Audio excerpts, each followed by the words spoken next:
only 4 pop cities, they're not generating the income required to pay off those trade routes, or at least very little. I think Sukhothai is actually offsetting, and same for Sipar. It's actually offsetting a number of these other cities for the trade route income. Indeed, I think it's a population 5 or 6 required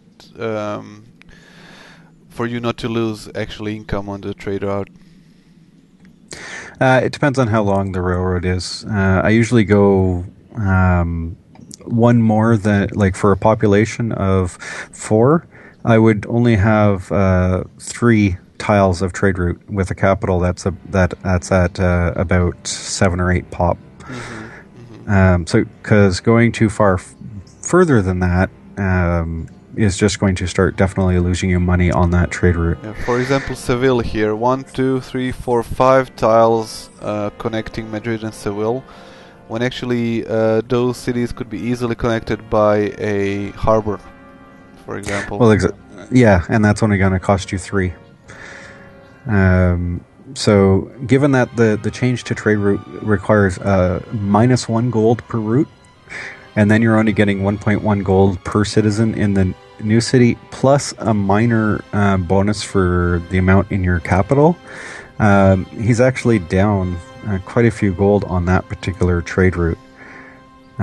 So yes, a harbor there would have been much nicer to go from that spot. Not to mention it will also connect the cities he has on the islands and so on, because I'm not sure, but does he even have a harbor on his mainland? Because I don't see any. He does have a harbor in Valencia, but none on his mainland connecting to Madrid, so it might not even be connected. And it's not. It's not. Pamplona, Zaragoza, Valencia, and of course the 2 in the New World. Yeah. Plus Murcia. All of those cities are, even if they have a harbor, which some of them do, and definitely Murcia is building one, none of that matters if your capital or a city attached to your capital by road doesn't have a harbor. So obviously, definitely one of the things to do here is either rush a harbor in your capital after Big Ben, or to quick hard build it there. And that way all of those other cities will now actually start producing trade route income. So you agree with me that in this particular scenario, even if it's a large empire and not too many puppet cities, it still actually looks like a potentially strong economic financial empire. Yeah, it looks more economic than it does productive. And it can easily become very economically powerful, especially for the cities on the islands, because all you need is to get the harbor in there, and that'll only cost you 3 gold. So everything else on top of that trade route is bonus. So you can easily get yourself up to 7, 8 pop and gain at least 5 to 6 gold per city. And that will definitely allow him to get enough cash to either rush the theaters or start rush buying military units and having a solid economic base to be able to have a large enough military force to go for a domination victory. Indeed, I mean, look at all these rivers around Barcelona and Santiago and C7 So these are all excellent tiles for even trade posts, even in your own cities if you don't want to grow them too large. But getting these cities to double size, let's say, as you said, 8 or 7 to 9, will make these cities extremely productive gold-wise. And with all that gold, as you said, he's going to get a great engineer in 2 turns. And the Big Ben is still not taken, which reduces the purchasing cost of all things in your cities by 25%. He can actually buy his artillery pieces and his military and everything else from the vast economy he's going to have. Yep. I mean, I would still use Madrid to produce because he can, though he doesn't have a factory in there yet, and he obviously has coal, and he's already able to build the factory. So absolutely, I would do that. I'm also not seeing a lot of universities around. Now, granted, he's got a lot of small cities, so universities may not be giving him that much. But if he's going to go for a smaller empire, or just a wide empire here with a number of cities, an extra 50% per city is definitely going to boost him up here. He does have 217, though half of that is coming from his city states. Indeed. I didn't even notice that. Yep. Which Speaking is of which, yes, well, he invested heavily into patronage, but he doesn't seem to have that many city-state allies. He has only five city-state allies, which is, well, he could be up to like 7 or 8 at least. Oh yes, definitely. And I would target all of the maritime civs here. So my personal plan for this game, if I was going to take it over and run with it, is to go to each of these 4-pop cities, reset all their production, go straight on production focus, and build slash buy every single theater possible. But I would probably do that I wouldn't make the changes until after I got the great engineer out of Cordoba and rushed Big Ben. Because at that point, he is making 115 gold per turn in his current golden age. So if he gets Big Ben going and in 6 turns moves down the commerce path, in 6 turns takes trade unions to drop the maintenance cost. 20% on 58 gold is still, 10, 15 gold after you get things going. And again, as you grow your population, the gap between what you're paying for it versus what you're getting is going to get better. And then also take mercantilism. So that Big Ben plus mercantilism will reduce all purchases by 50%. Now, he probably won't be able to get mercantilism to kick in while he's doing the theaters and growing, but he would definitely be able to get that extra percent off with his current golden age to be able to buy up a lot of theaters throughout his cities. And for the 4-pop cities that do have a decent production, there are a number of them that have 20 odd production potential. In those cases, I would just try and build the theater. Looks like in, say, Salamanca, he can build it in 12 turns. I'd just stick with that, let it build. But at the same time, workers.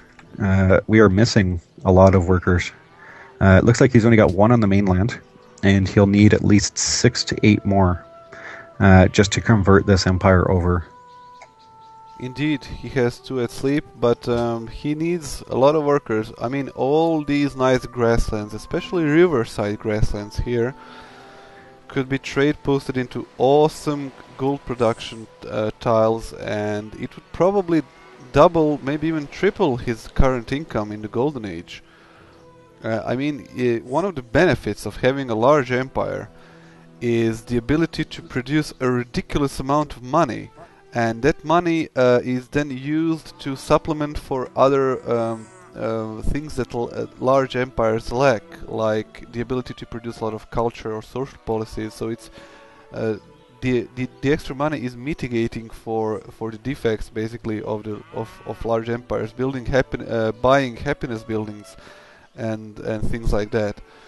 So if anyone is going for a very large empire, which is the case here, you need to use the ability of a large empire, which is money generation and trade route income and trade posts and in general and luxuries and trades, to compensate for having not so large cities, not so large population that can produce a lot of science and production and switch focus and and stuff like that. You need to actually pay for what you cannot produce.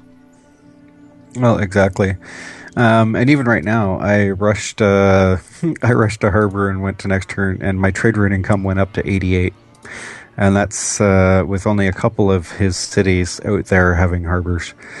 Um, so there's lots of gold out there to be had, Indeed. and he needs to go get it. Now, some of these cities that he's got in here, like Santiago and probably Barcelona, because they have a lot of forests in there, and some riverside hills and such. He could convert them to 7 to 9 population production cities, and even Salamanca. I mean, it looks like it's going to be a solid production base once he gets the population up and running. But that's his problem in the end, is he needs to get the population up, needs to get the temples in there, and then he can have like 3 or 4 production base and then use all the rest of the cities for gold.